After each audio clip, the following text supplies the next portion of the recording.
This MFL Marmac Coach Conversation brought to you by Meyer Auto Service, Birdnow Chevrolet, and Havlicek Trucking. We're with head coach Dan Anderson. And coach, another playoff victory last week, 37-24 over East Buchanan. How'd you guys get it done?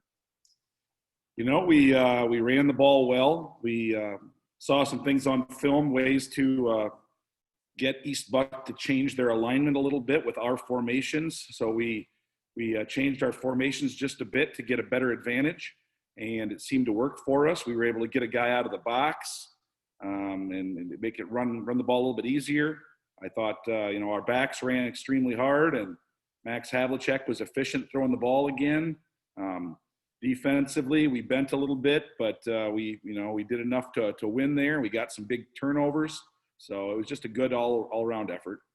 And 4 takeaways on defense, including 2 interceptions from Caden Stocker. Talk about the 2 picks from Caden, 2 in a playoff game. Those are huge. Yeah, he's playing excellent football. You know, he's a first-year starter for us. He stepped in for where Ethan Stubbs played last year, and, he hasn't missed a beat. He's a good tackler. He's an extremely smart football player out there. He studies the game. He's got a high football IQ, and, he just stays in good position. And, he's getting better each week. He's, in my mind, he's a all-district football player, maybe an all-state football player in his first year. And the great thing is he's only a junior, and he'll be back another season.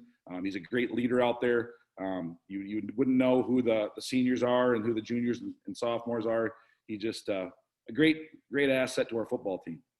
And starts of every game are very important. You got off to a 12-0 lead at the end of the first quarter. You really maintain that 2-score lead throughout the majority of the ball game. How important is that, especially in postseason play?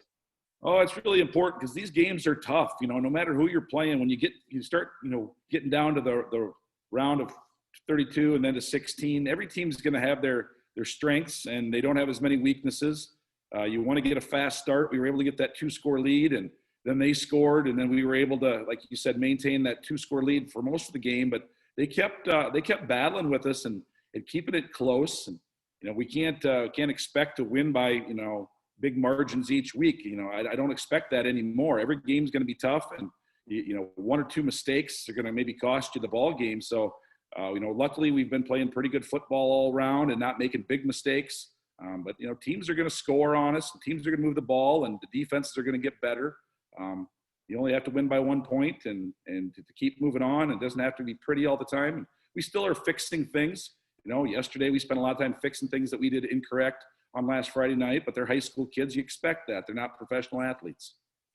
And obviously your entire focus is on Edco and the Vikings this Friday night, but you look at the pod that you're in. Is there a tougher pod in Class A football than the one you're in? Well, not according to the rankings, I guess. I mean, we've got the number 3, the number 4, the number 5, which is us, and the number 7 teams ranked. And I don't think there's any other pod in the state of Iowa in Class A football that has 4 ranked teams. So, every team's tough. We're going to have to beat the best teams to get to the Unidome, to win a state championship. And that truly is our goal, to get down there into the dome. So whether we meet them early on or meet them later on, just line them up. We're ready to play football. Our kids are excited. We're confident. And I expect a good ball game on Friday night. And you head down to Edco for that game. What have you been able to figure out about the Vikings? What challenges do they present? Well, Parker Rochford is probably one of the most dynamic football players in Northeast Iowa in any class. He plays quarterback for him in safety.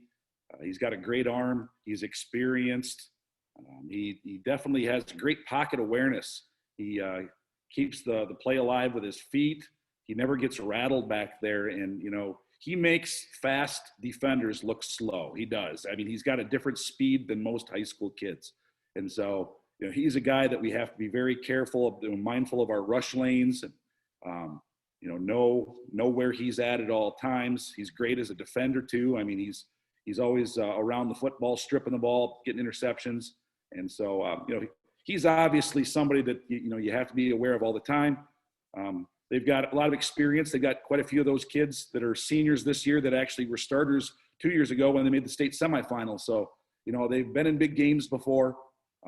They just know how to win. They play great defense down there at Edco week in, week out. They keep scores fairly low. So they're going to be a great challenge for us.